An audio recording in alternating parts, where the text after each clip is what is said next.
Kabar petang kembali kami lanjutkan.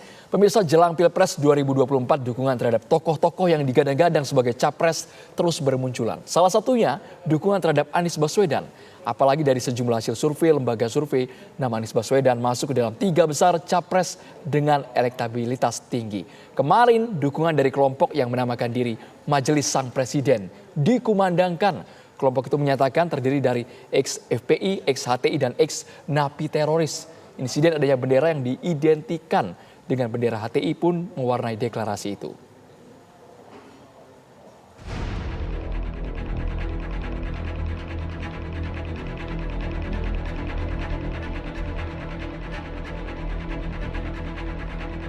Dukungan terhadap Anies Baswedan untuk maju sebagai capres dalam Pilpres 2024 terus berdatangan. Yang terbaru adalah kemarin, kelompok yang menamakan diri Majelis Sang Presiden mendeklarasikan dukungan kepada Anies Baswedan untuk melaju dalam Pilpres 2024. Acara deklarasi ini berlangsung di Hotel Bidakara Jakarta pada Rabu siang. Namun, sebelum acara dimulai, sempat terjadi ketegangan antara panitia penyelenggara dan peserta yang hadir sebagai undangan. Sejumlah orang meminta agar bendera bertuliskan kalimat tauhid yang sempat dipasang di panggung agar diturunkan. Pasalnya, bendera tersebut kerap diidentikan dengan bendera kelompok Hizbut Tahrir Indonesia atau HTI yang telah dibubarkan. Namun, ketegangan tak berlangsung lama karena bendera itu lekas diturunkan.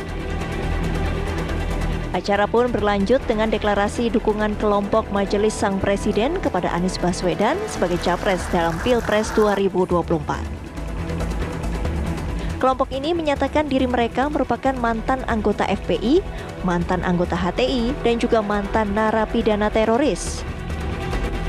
Awal mula terbentuknya deklarasi ini terwujud ini panggilan karena memang kami di sini membutuhkan sosok Bapak Anies untuk menjadi presiden di periode 2024-2029 nanti. Dikarenakan figur beliau ini sangat dibutuhkan oleh bangsa ini.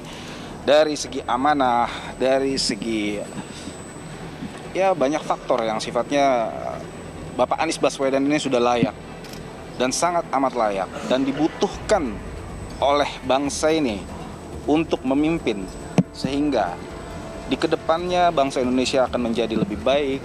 Mewakili teman-teman dari ex narapidana terorisme. Jadi dukungan kami terhadap pencalonan Bapak Anies Baswedan sebagai calon Presiden RI untuk periode 2024 sampai 2029 dilatar belakangi bahwa kita menginginkan adanya perubahan yang lebih baik buat bangsa dan negeri ini. Kita ingin bahwa nilai-nilai universal dari nilai-nilai Islam itu bisa diaplikasikan di dalam kehidupan berbangsa dan bernegara.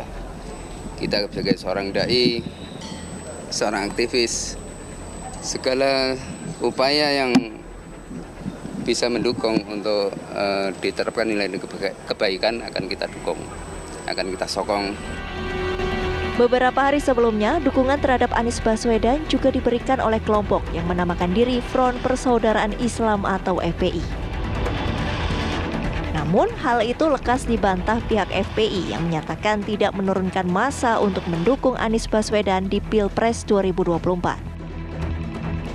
Dan tak lama di media sosial muncul video permintaan maaf dari pria bersorban yang mengaku menggerakkan massa tersebut dan mengaku disuruh untuk memimpin doa di aksi yang mengatasnamakan aksi mendukung Anies Baswedan di Pilpres 2024. Anies Baswedan saat ini masuk ke dalam 3 nama teratas dalam survei elektabilitas yang dilakukan sejumlah lembaga survei. Karenanya, apakah dukungan yang diberikan oleh sejumlah kelompok itu murni merupakan dukungan atau memiliki motif tersendiri? Tim TV One mengabarkan.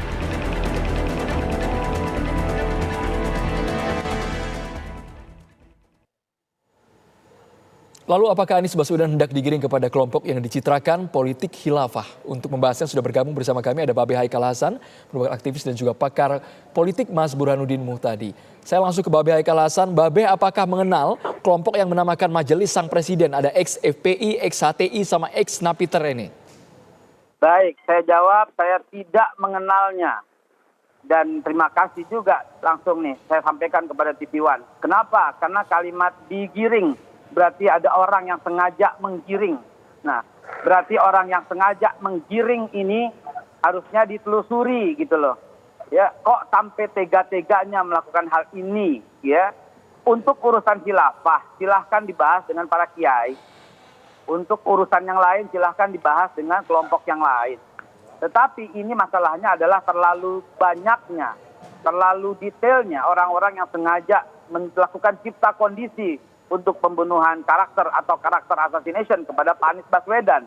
Pak Anies Baswedan itu sulit dicari jeleknya, dicari korupsi nggak ada yang terlibat, ya dengan IKTP nggak terlibat, dengan porno-porno nggak terlibat, sehingga diciptakanlah satu cipta kondisi yang membuat bisa diserang. Dan ternyata setelah aksi-aksi ini terjadi, penyerangan pun terjadi. Dan seterusnya kita saksikan di sosial media.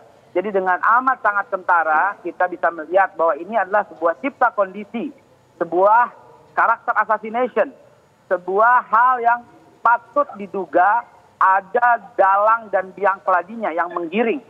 Ya, untuk posisi khilafah ini udah tamat, udah hatam. Silahkan dibahas dengan para ulama, dengan para kiai gitu loh. Kenapa mesti digiring-giring lagi? Kami menyadari bahwa penggiringan terhadap ini masih laku dijual. Dan yang laku dijual itu di negara kita. Di negara lain itu sudah tidak ada gitu loh. Jadi kepada para pihak yang melakukan penggiringan ini, ya duduklah bersama gitu loh. Apa yang Anda takutkan? Ya, apa yang Anda lakukan adalah sebuah ketakutan yang tidak berdasar. Ya. Jadi saran saya, kita diskusi terbuka untuk menjelaskan. Undang itu semua yang terlibat itu. Korek dari mana itu bisa nyewa hotel sedemikian, bisa mendatangkan massa sedemikian banyak. Coba kita korek, coba kita buka-bukaan. Saya yakin polisi dan intel semua dengan mudah untuk membedah apa yang terjadi begitu. Sekalipun jadi, ini bentuknya dukungan Mbak Haikal, sekalipun bentuknya dukungan ke Anies dan tidak menjelekkan sama sekali ketika berada di atas panggung. Ya, kenapa harus ex-teroris? Kenapa harus X yang sudah jelas-jelas dilarang oleh pemerintah? Gitu loh. Kenapa? Gampang kok kalau mau ditelusuri gampang. Cuman sekali lagi ya, kami tidak akan pernah menanggapi secara serius hal-hal seperti ini. Sudah letih kita dipecah belah. Yang kita lakukan sekarang, mari berbuat. Tunjukkan dengan karya, dan dengan karya. Karena hanya itu yang membuat kita bisa terpisahkan dari kelompok-kelompok yang gemar melakukan cipta kondisi karakter assassination dan dengan kelompok-kelompok yang terus menggaungkan perbedaan dan perpecahan. Walaupun dukungan gitu ya. Emang Pak Anies telah menyatakan diri saya siap jadi presiden begitu. Yang lain sudah deklarasi di mana-mana. Tapi yang ini nih belum gitu loh. Belum juga tuntas gitu loh. Ya. Coba deh, buka dengan mata kepala yang bijak, buka dengan hati nurani yang baik gitu loh. Mari kita politik yang jujur, yang bersih ke depan. Lihat aja keadaan bagaimana nih situasi ke depan. Babe Haikal. Pasti berubah gitu loh. Mas Burhan, ini dugaan sementara dari Babe Cipta Kondisi. Tapi menurut Anda deklarasi ini apakah menguntungkan Anies Baswedan? Merugikan. Begini, deklarasi yang kemudian diikuti dengan semacam proklamasi bahwa ada ex Napiter, ada ex HTI, ex FPI secara demonstratif semacam itu justru merugikan secara elektoral buat Anies Baswedan. Mengapa? Karena bagaimanapun pendukung Pak Anies, terutama dari segmen kelompok semacam ini, itu tanpa harus dipersuasi sudah pasti mendukung Mas Anies Baswedan. Nah, tetapi poin atau PR buat Mas Anies kan meyakinkan pemilih yang ada di tengah. Nah, pemilih yang ada di tengah ini itu justru akan diyakinkan jika kampanye pendukung Mas Anies itu bicara tentang betapa inklusifnya Anies Baswedan.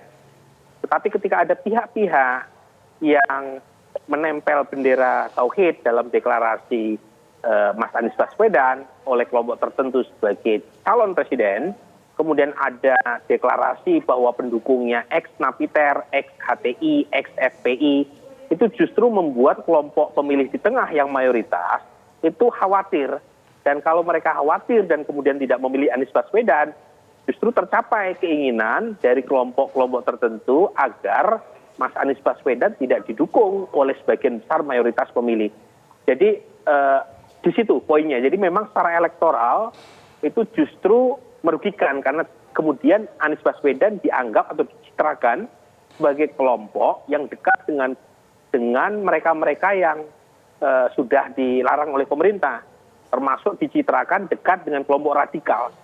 Jadi saya justru heran ya, kok ada kelompok semacam ini. Dan kalau misalnya mereka sayang sama Anies Baswedan, justru mereka seharusnya tidak menampakkan diri secara terbuka. Nah pertanyaannya, kalau betul bahwa mereka itu orisinil, genuine mendukung Anies Baswedan, pertanyaannya adalah mereka datang dari kelompok mana?